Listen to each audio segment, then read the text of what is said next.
All right, today I want to take a look at photography in the Civil War.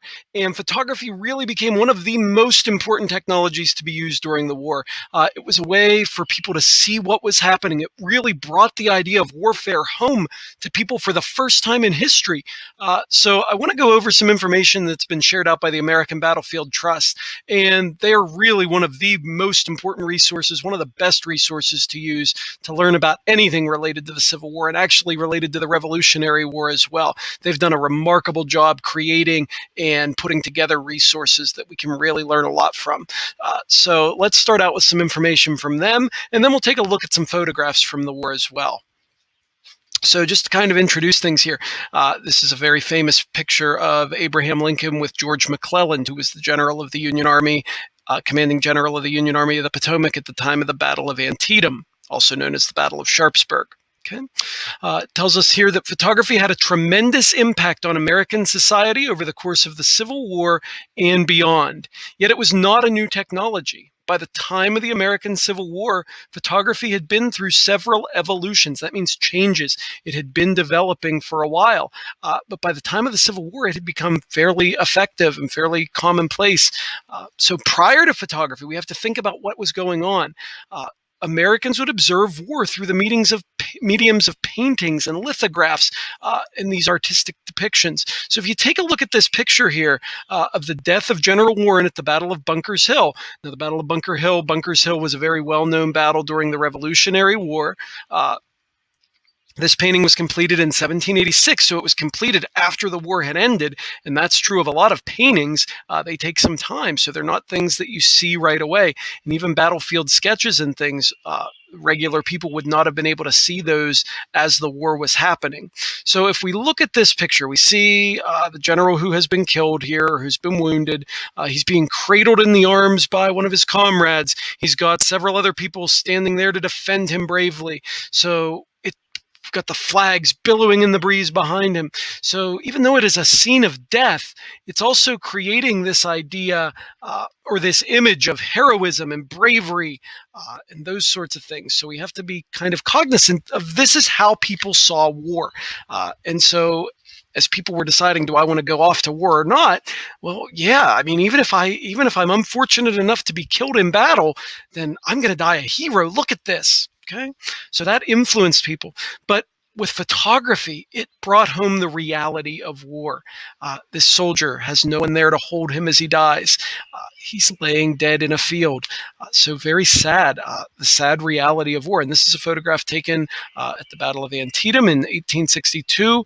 Antietam was a very heavily photographed battle due to its proximity to Washington, D.C. So in the days after the battle, the photographers arrived, particularly Alexander Gardner, who was one of the most well-known photographers of the time, and took photographs of all these things that were taking place on the battlefield and all of the aftermath of battle. Okay. Let me slide myself up here so I can read a little more carefully. It says, like photographers, Civil War artists traveled with the Army, documenting images of war. While both of these images depict sharpshooters, the realism of the photograph is accentuated when placed next to the sketch. Done by artist Alfred Waud, the sketch represents the format through which Americans were used to viewing images of war. The sketch is entitled Sharpshooters, 18th Corps, and was published in Harper's Weekly, which is a very popular newspaper of the day, Union newspaper.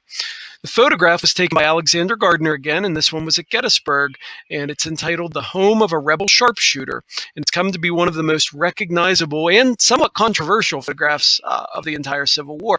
So this shows a dead Confederate sharpshooter in the Devil's Den area of the Gettysburg battlefield. So again, comparing the heroism and bravery that we're seeing here versus the reality of dying in battle. Okay. Now, as far as how photographs were taken, in 1851, the process became a little more simplified. There were further developments, it says, in 1851 with the invention of the collodion process, also known as wet plate photography. Collodion is a chemical mixture used to coat a plate of glass or iron, sensitizing it to light. After being coated with collodion, the plate could then be used to create an image. The wet plate process remained the most advanced photographic technology until after the Civil War and was used by Civil War photographers. So this is how those photographs were taken. We'll take a look at a demonstration here in a moment, so I'm not going to click that link right now. Okay. The most significant aspect of the invention of the collodion process was the fact that it could produce a negative image capable of reproduction. Now images could be copied and sold nationwide. So when they started using collodion to take those photographs, they could make as many of them as they wanted. And the cool thing is these plates were so large compared to today's negatives, even photographs that are taken on film still. Of course, nowadays most photography is digital, but they created such a high resolution image. It's something we almost can't even replicate today. So the resolution on these images from the Civil War is absolutely amazing. And you can zoom in down to the very close-up facial features of some of these soldiers. And we'll take a look at that as well. Advancements in photography proved to be immensely important. The ability to reproduce images allowed for distribution to a wide audience, bringing the horrors of war to the home front. These realistic images of war brought the war directly into the American household for the first time and forever altered society's views of war. Okay. And you can see here again the reality of war, the sadness of this picture. This is a photograph of a dead Confederate soldier on the Petersburg battlefield near the end of the war, April 3rd, 1865, so just days before the war ended. Okay. Perhaps the best example of this can be found in a New York Times article from October 20th, 1862, a month after the Battle of Antietam. An unknown author addresses society's experience with war both before and after the introduction of photographs. And there's another photograph from the Antietam battlefield. So let's take a look here at what it said in the New York Times.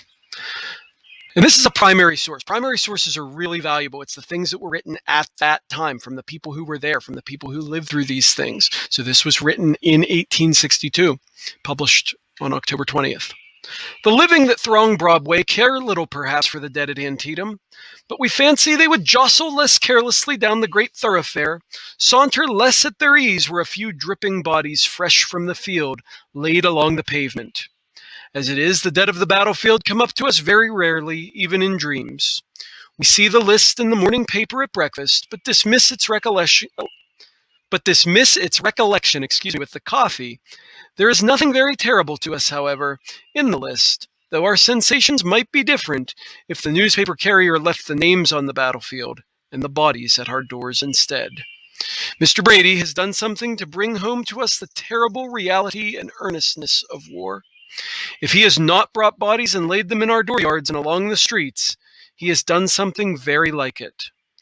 So looking at these photographs to actually having the dead bodies brought to your yard. Now, obviously, that's a bit of an exaggeration, a bit of hyperbole there, but that's how it felt to these people. This was the first time they were seeing the bodies of the soldiers that were being killed on the battlefield. So it really made things real to them. It really kind of showed them what war was really like. Okay?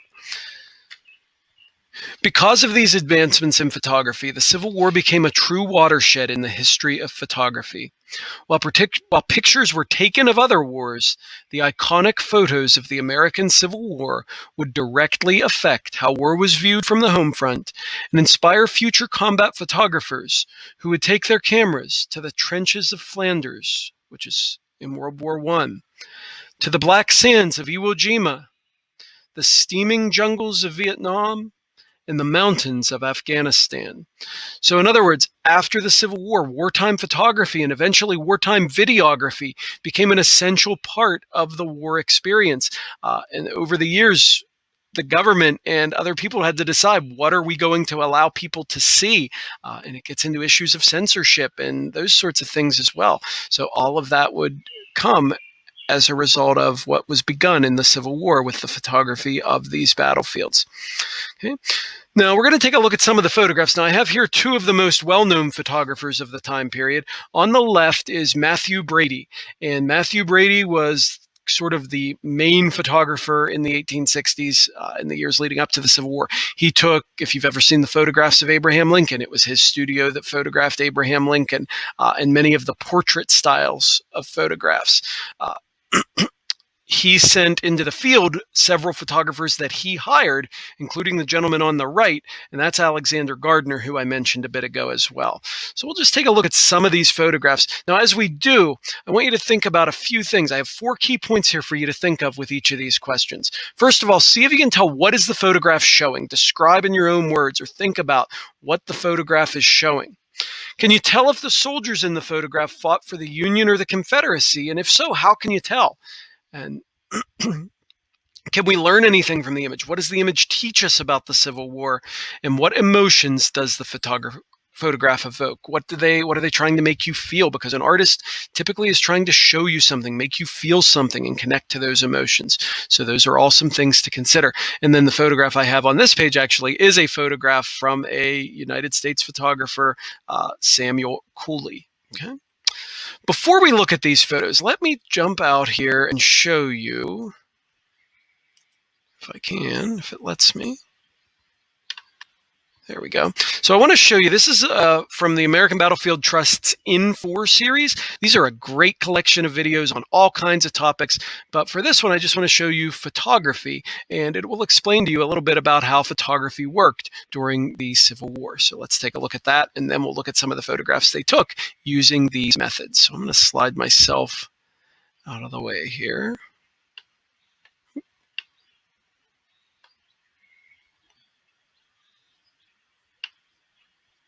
Let's take a look.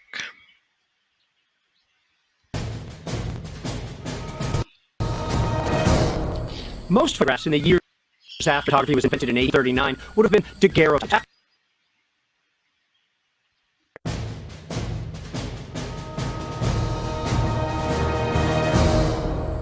Most photographs in the years after photography was invented in 1839 would have been daguerreotypes, after its inventor, Louis Daguerre. They were also making tintypes, but both of these processes made single positives. You could not easily make a copy of these photos. You had to take another photo of that photo to make a copy. But the invention of the wet plate process was the first real widespread process that actually created a photographic negative, a piece of glass on which the image was affixed through some light-sensitive chemicals and a sticky substance called collodion. If you took that negative and put a black background behind it, that negative became a positive, and that is essentially an ambrotype. If, however, you took that negative and put it against some light-sensitive, maybe albumin paper, suddenly you could print that photograph in the sun. You could do it again and again and again, and you could make 1,000 prints from one photo. You could also take that photographic print or that photographic negative, lend it to an artist who could make an engraving or a woodcut out of it, and those things, those processes could be printed in newspapers of the time. Harper's Weekly had 1 million subscribers at that time, so one photo could be seen by 1 million people as an engraving or a woodcut. These photographers also sold photos, and most of these photos are also being sold using the wet plate process by printing cartes de visite. People had calling cards of their own image they could hand out to people, and also through stereo views. Most photographers' outdoor views were recorded using a twin lens camera an eye width apart, and by doing that and putting these things on a special card into a viewer, they could see these pictures in 3D. And in that fashion, there was a huge craze in the 1850s and 60s by which people could travel the world by looking at photos in their 3D viewer. These very processes actually led to the birth of photojournalism, in my opinion, which started in 1862 on the Virginia Peninsula. After securing photos of not-so-fresh graves at Manassas, on the Virginia Peninsula, suddenly Union photographers, Northern photographers, are securing fresh graves, and then a field hospital, and then going northward, dead horses on the Cedar Mountain battlefield, before coming here where we stand at Antietam, where they secured 20 photos of dead soldiers on the battlefield. And these photos, when they were debuted in New York and elsewhere, shocked the nation. This was not a glorious war. This showed grotesque, bloated soldiers far from home, face pressed to the earth. It was not what they had pictured a battlefield to be, and suddenly it really changed people's perception of war. Only on a few more occasions, notably at Corinth, Mississippi, at Fredericksburg, twice, at Gettysburg, at Spotsylvania, and Petersburg, were Union photographers able to secure photos of the dead where they fell. So it's a very finite resource, 97 photos taken of dead soldiers on battlefields in total, and that's why we study them very carefully. there are other important things to know about Civil War photography, such as that most Civil War photos were taken by Union photographers in the East. The South quickly ran out of photochemicals, the blockade really worked, and these chemicals were slow to reach to the West, and the vast distances between battlefields in the West compared to the East made it so that most photos were recorded by Union photographers in the East. These photographers managed to secure at Charleston a photo of actual combat, and you see troop movements actually at Second Battle of Fredericksburg. But there are also a lot of myths associated with Civil War photography. People are suggesting that photographers are moving bodies all around to get the perfect view, which they're known to have done only once. People suggest that Civil War negatives all have washed away in people's greenhouses, which is just not the case. And there are scores of other myths associated with Civil War photography, but the negatives are there. That we know where the negatives are, and by the way, they're almost entirely at the National Archives, the Smithsonian Institution, the Library of Congress, which are high-res online, as well as at the Army Heritage and Education Center in Carlisle, Pennsylvania. We can see just about all of the 10,000 documentary photos taken during the Civil War. We know which ones they took. We have catalogs. But the negatives themselves were much larger than the 35mm negatives that most of us grew up with. Rather, they were 4 by 10 inches or even larger than that, 20 or 30 times larger than negatives on a 35mm camera. Therefore, you can blow up and see great details within photos. You can catch people smiling in Civil War photos. You can actually read names on gravestones, things that the photographers could have had no hope of doing. So, go to the Library of Congress site, check out the National Archives website, browse through these photos together, and learn something on your own about the Civil War.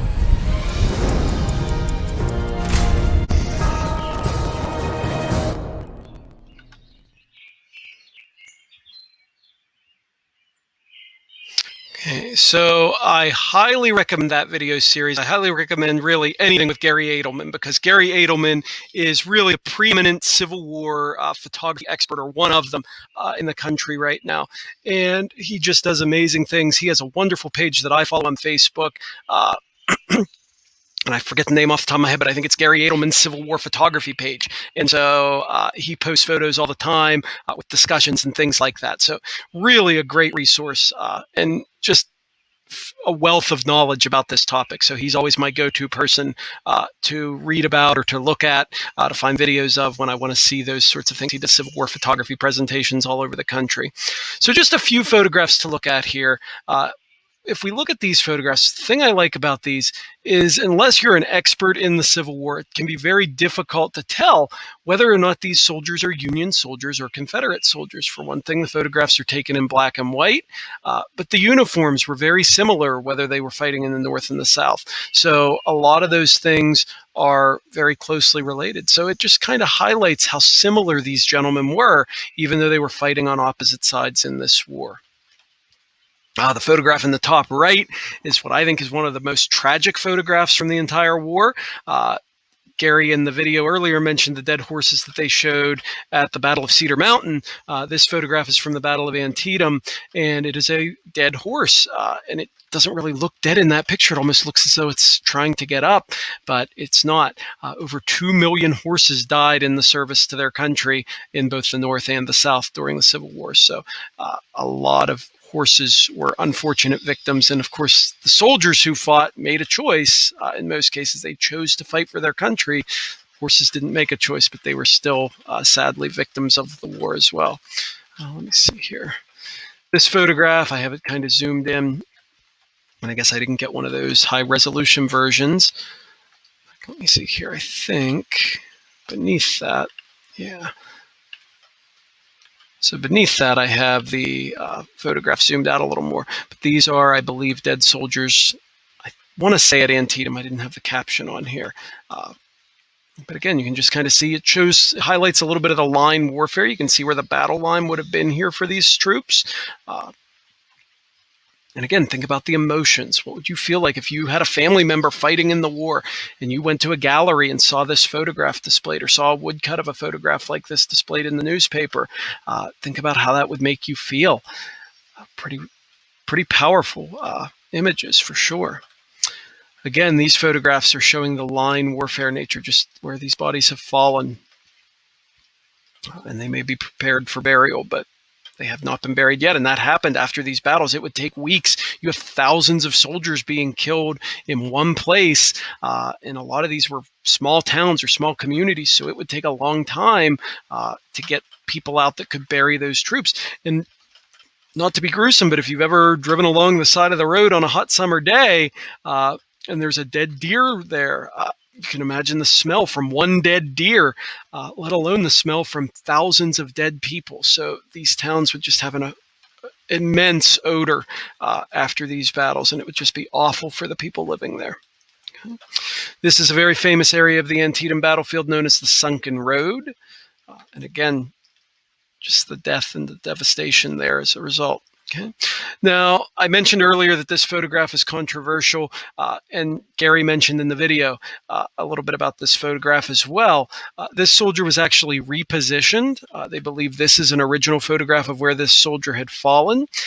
A lot of times after laying out in the hot July sun, or in the case of the Battle of Gettysburg anyway, July sun for a few days, the bodies would expand and bloat and be distorted. So this soldier was particularly well preserved, so they did take his body and move him into another location to get a photograph. So that happened, as Gary said, only really one time that they can find evidence of, but this was that time. So this soldier was not actually fighting in the Devil's Den, but he was fighting nearby. I believe these are also photographs from Gettysburg.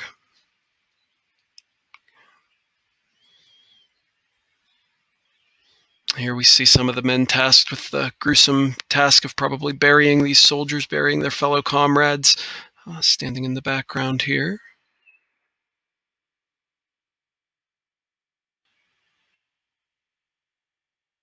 That one I think is especially tragic as well. You can see this soldier, you can see a lot of his equipment, his cap pouch, his cartridge box, canteen, his hat, and again, just laying in that position as he fell.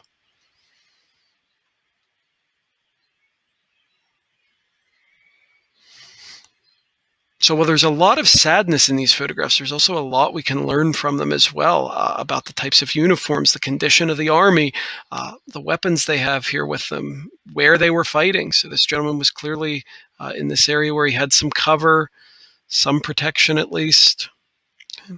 This is a photograph of a burial detail at Cold Harbor in Virginia.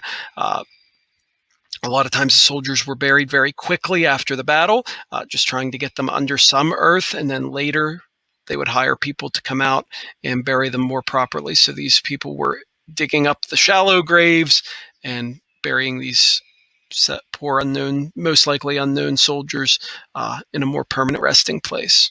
Okay.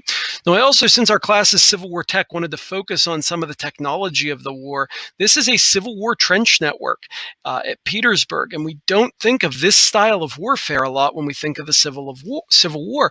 We think of this more as like a World War I type of situation. So this is a Civil War trench network. When it was very elaborate, the Civil War marked a big change as technologies developed, as weapons became more tactically advanced and technologically advanced.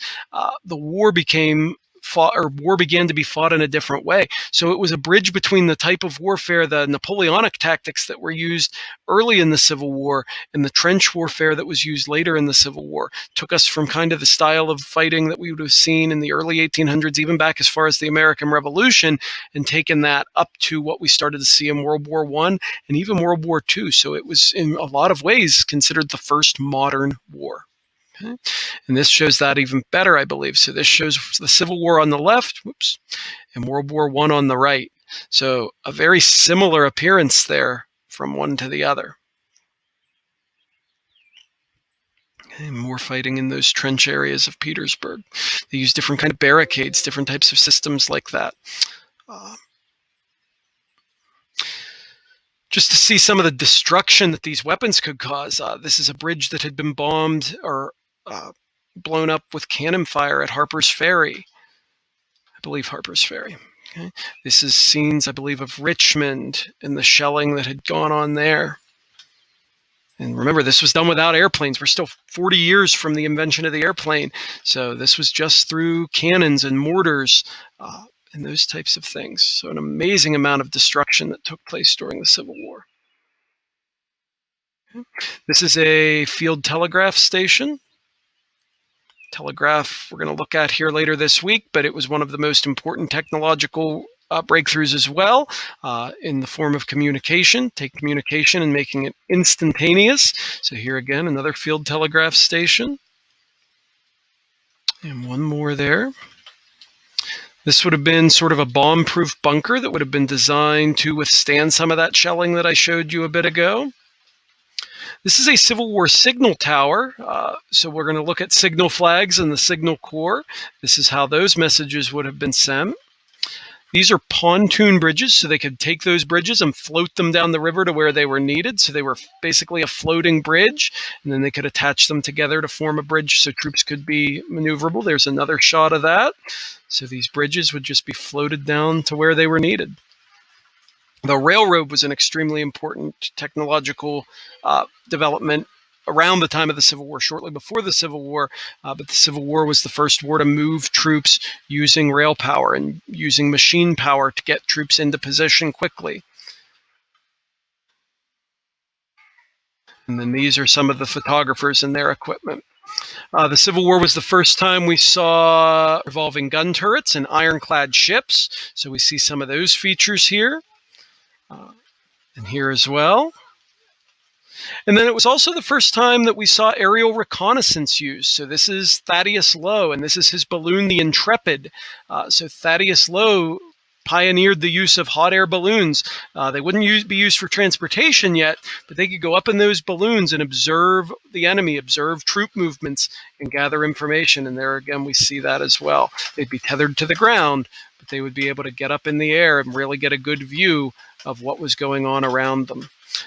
Mounted artillery or railroad embedded artillery, so they could put these cannons on the rails and help protect the rail lines. Sort of the first form of a tank, almost a precursor to the use of a tank.